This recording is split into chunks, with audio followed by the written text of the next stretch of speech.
ईमान में जो कमजोरी रहती है ना, वो ईमान मजबूत होता हुआ नजर आता है। ईमान मजबूत हो जाते हैं। आज तक इन्होंने क्या देखा? आज तक जिंदगी में जितने पैसे कमाए जनाबे हमारे चचा भाई मोहम्मद साहब, इन पैसे से इन्होंने देखा क्या?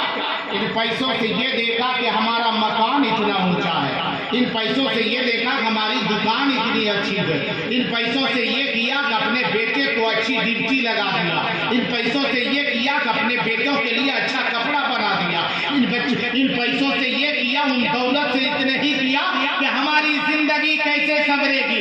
लेकिन याद रखिए, अपने बच्चों को बहुत कीमती कपड़ा अगर हमने दे भी दिया, लेकिन कल क़यामत के दिन वो कीमती कपड़े की बुनियाद पर हमारी शफाअत नहीं होगी, हमारे ऊंचे मकान की बुनियाद पर शफाअत नहीं होगी, हमारे अच्छी दुकान की बुनियाद पर शफाअत नहीं होगी। खुदा की कसम, रब्बे काबा ने करम फरमाया इनके ऊपर, कहा वली मोहम्मद, आज तक तूने जो पैसे कमाया है यकीनन तूने अपने बाल बच्चों के लिए खर्च किया है। अब फिर मैं तुझे दौलत देता हूँ, उन पैसों को, उन पैसों से मेरे महबूब का रोज़ा देख लो।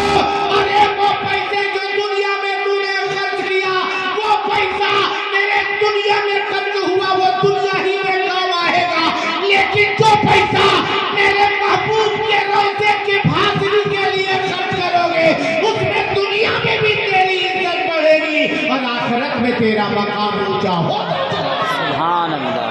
और आज अल्हम्दुलिल्लाह, अल्हम्दुलिल्लाह, मैं तो कहता हूँ जिसको अल्लाह ने दौलत दी है, जिसको सरबत अल्लाह ने दिया है, इस काबिल है, तो वो जरूर उम्रा कर। देखिए, अच्छा एक चीज ये भी है, गारंटी नहीं है कि जिसके पास पैसा है वो हज कर लेगा, उम्रा कर लेगा।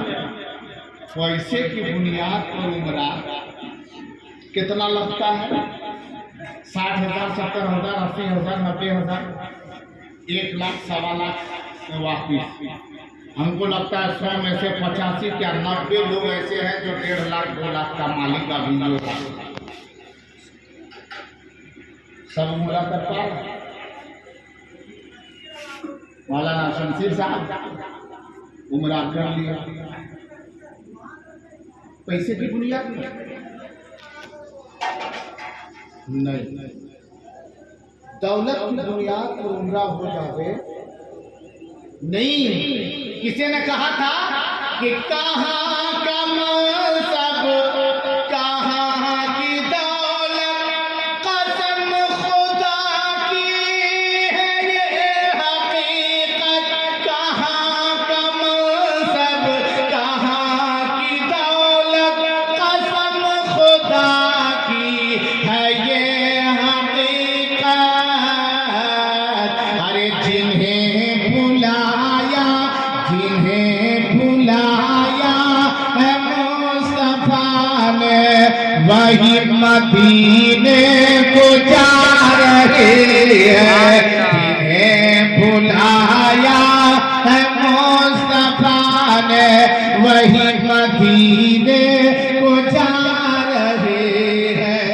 जिन्हें भुलाया है मुस्तफा ने, वही मदीने को जा रहे हैं।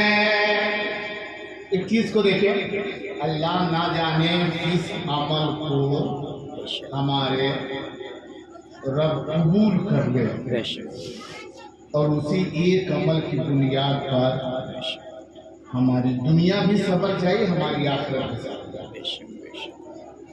हम गुनहगार हैं, सियाकार हैं, कोई ऐसा अमल हमसे इसे हो गया कि अल्लाह हमसे आपसे राजी हो गया, हो सकता है वही हमारे और आपके लिए जरिए निजात बन जावे। एक चीज जाने, उम्रा की बात चल रही है, उम्रा करने के बाद गुनाह माफ होते हैं।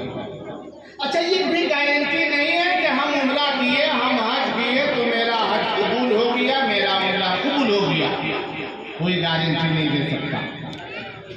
हम फजर पढ़ते हैं तो गारंटी नहीं दे सकते कि हमारी नमाज कबूल हो गई। जोहर पढ़ते हैं, गारंटी नहीं दे सकते हमारा नमाज कबूल हो गई। असर मगरिब पढ़े, गारंटी नहीं हमारी नमाज कबूल हो गई। हम हज करें, कोई गारंटी नहीं हमारा हज कबूल हो गया। हम उम्रा करें, गारंटी नहीं हमारा उम्रा कबूल हो गया। लेकिन रब से ये कबूलियत की दुआ करें। वैसे आता है किताबों में कि कबूलियत के लिए आप चाहें कि मेरा हज कबूल हो, जब काबा शरीफ के करीब जब पहुंचेंगे और जब काबे पे पहली नजर पड़े तो बुजुर्गान दीन फरमाते हैं कि जैसे नजर पड़े और उस नजर में एक मरतबा देखिए पलक झपके बगैर, जितनी देर आप देखें एक मरतबा, थोड़ी सी नजर हटे वो टाइम खत्म। बस उतनी देर, जितनी देर आपने देखा और उस वक्त जो दुआ की जाती है